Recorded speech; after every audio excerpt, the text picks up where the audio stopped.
Cela fait 4 mois que je suis freelance événementiel. J'aide donc les particuliers et les professionnels à organiser leurs événements. Pour les particuliers, on va parler d'anniversaire par exemple. Et pour les professionnels, ça sera beaucoup plus des séminaires, congrès, salons ou des événements en interne. Et je suis en constante recherche de nouveaux clients. Alors voici mon bilan de ces 3 derniers mois et de ce qu'il s'est passé. Est-ce que j'ai trouvé des clients? Est-ce que je travaille? Voici les résultats. Plus généralement, je fais des recherches d'offres d'emploi, freelance et CDD. Je regarde aussi les CDD parce qu'on ne sait jamais si les entreprises sont prêtes à prendre des freelances plutôt que des CDD, si la personne en freelance est plus compétente que pour une personne en CDD. Je passe par les plateformes Welcome to the Jungle, Indeed, LinkedIn et Friandises. Friandises, c'est une plateforme qui met en relation des freelances et des clients spécifiquement dans le domaine de l'événementiel. À ce jour, j'ai eu un seul retour. Au début, c'était positif, mais ça n'a pas abouti. Et sinon, soit j'ai des retours négatifs, soit je n'ai pas du tout de réponse, comme on le connaît dans le domaine du recrutement, que ce soit pour des CDI, CDD, stages et alternance. On a très rarement des retours des recruteurs. Puis plus globalement, sur Malte, par exemple, c'est une plateforme aussi de mise en relation de freelance plus généralement, dans tous les domaines, avec les clients. Là, je mets à jour mes disponibilités tous les jours. Même si, quand on renouvelle sa disponibilité, ça tient pendant une semaine, je préfère le faire tous les jours pour être sûr que mon profil est à jour et qu'il apparaît dans les premiers résultats des recherches quand les clients font des recherches de freelance. Ensuite, il faut savoir que j'ai participé à un event networking pour les 10 ans de la plateforme Friandises.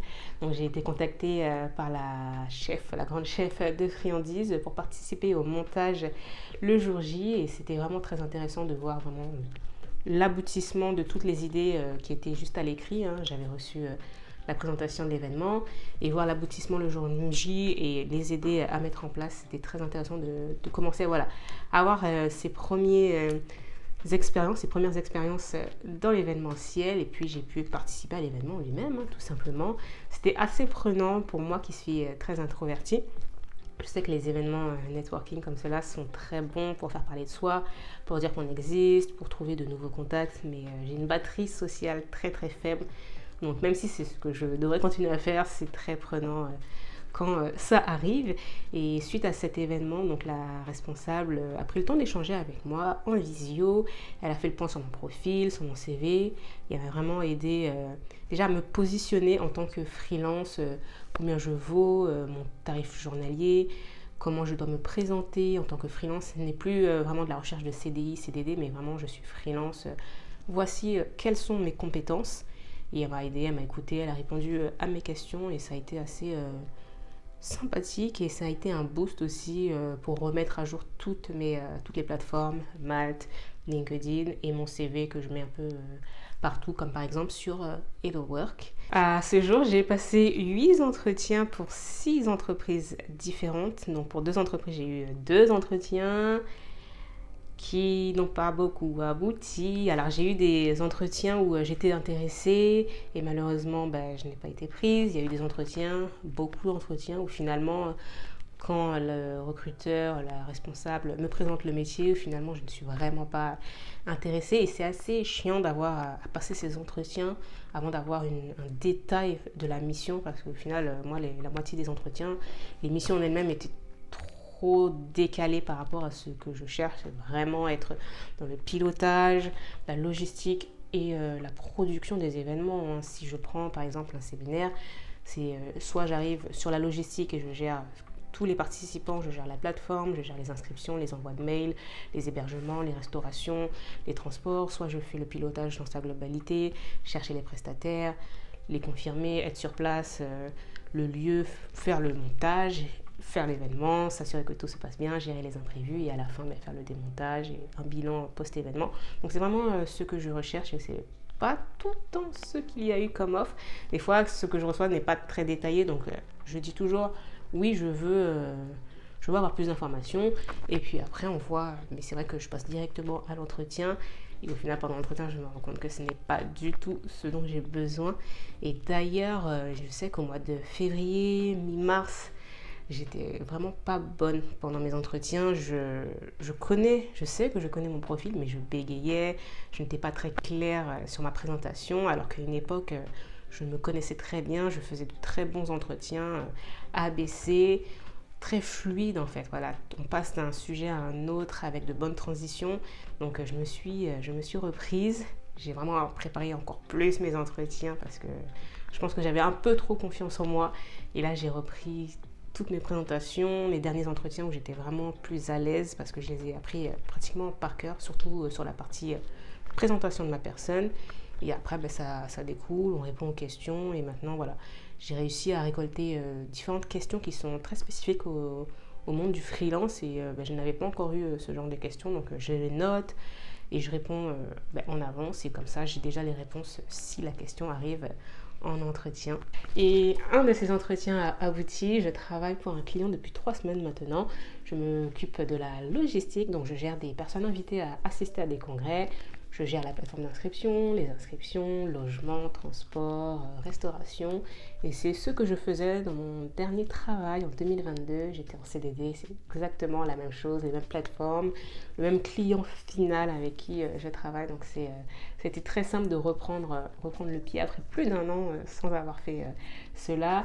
Et en termes de temps de travail, c'est plus du temps partiel parce que j'ai des dossiers.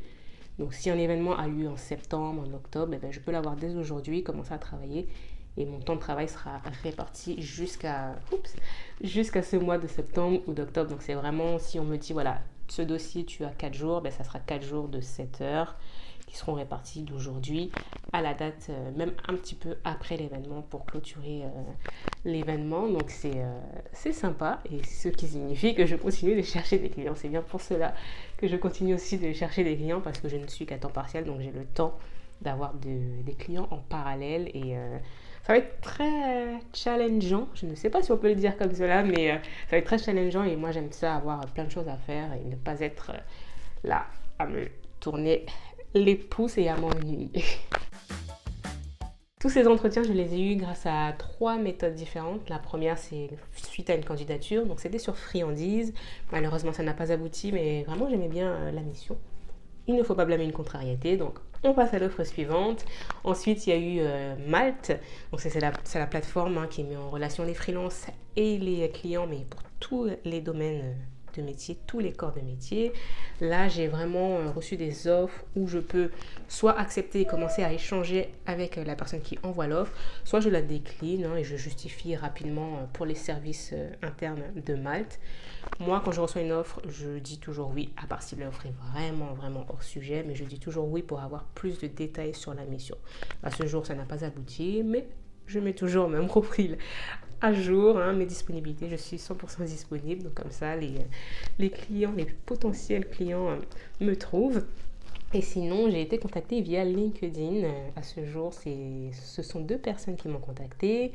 Donc, une personne qui m'a envoyé une invitation sans message. Je l'ai acceptée et finalement, elle m'a envoyé un message ensuite où elle m'expliquait la mission et on s'est rencontrés depuis. Et sinon, la deuxième personne, c'est cette recruteuse qui m'a envoyé une invitation avec un petit texte de présentation. Elle m'a donné son numéro de téléphone. Je l'ai appelée dans la journée. Et c'est cette recruteuse qui m'a permis d'avoir ce premier client avec qui je travaille en ce moment.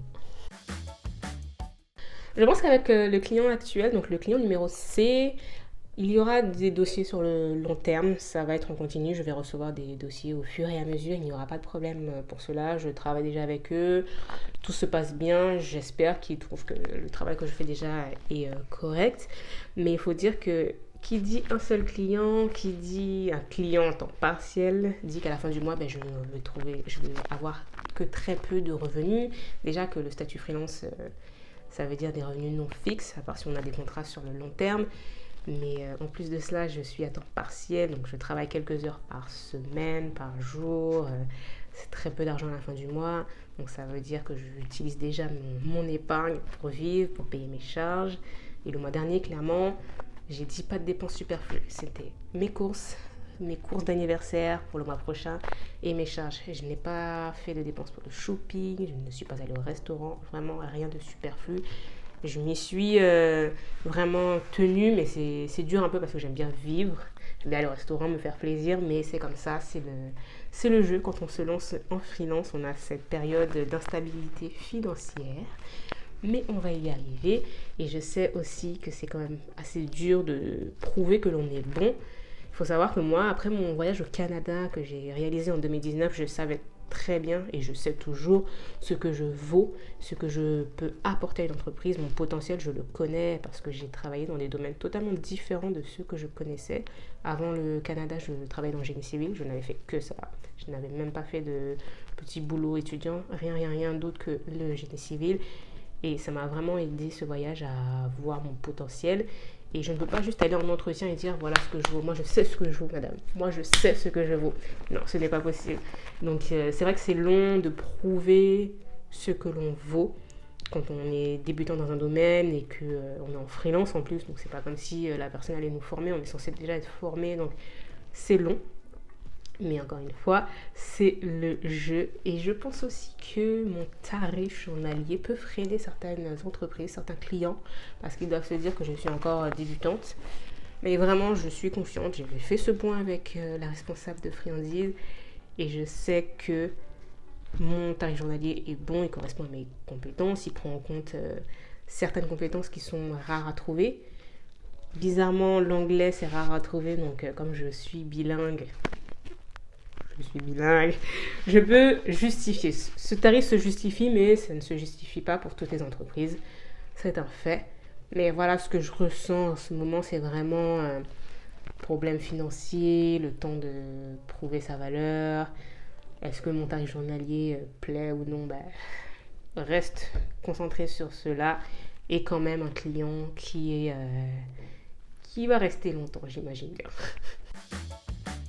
Je viens de postuler pour être bénévole à certains événements organisés par une entreprise.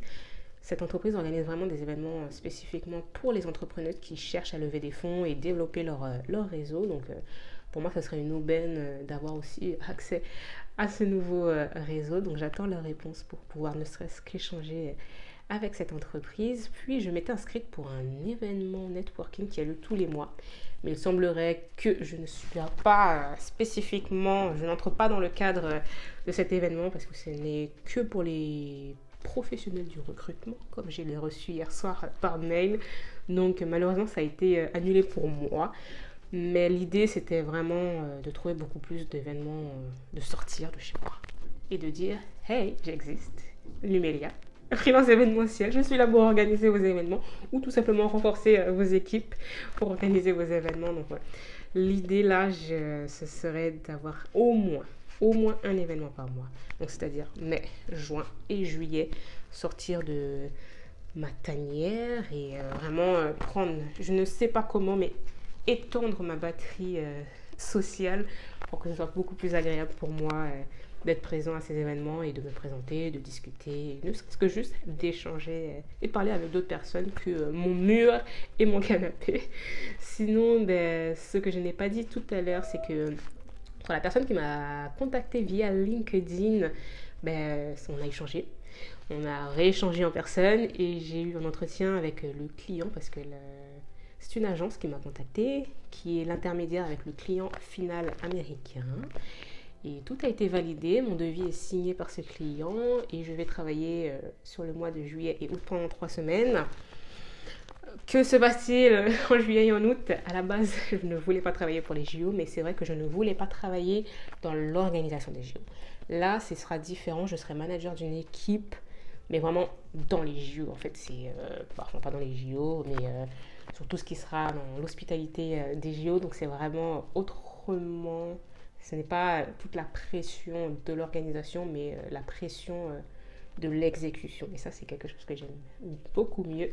Donc oui, ça a été validé. Donc ouais, les 2 contacts via LinkedIn ont donné quelque chose. Donc peut-être que LinkedIn, voilà, il y a quelque chose à creuser là-bas.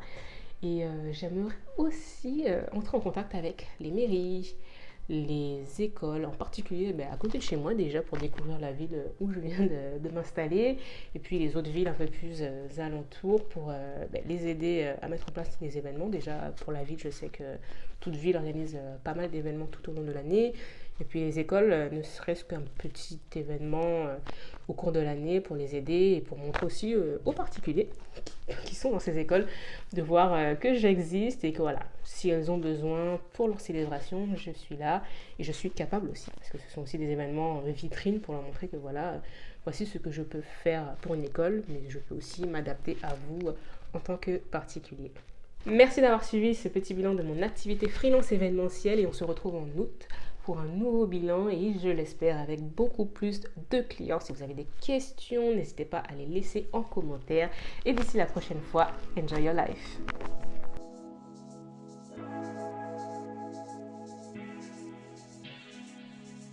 Girl, I realize all I need is you.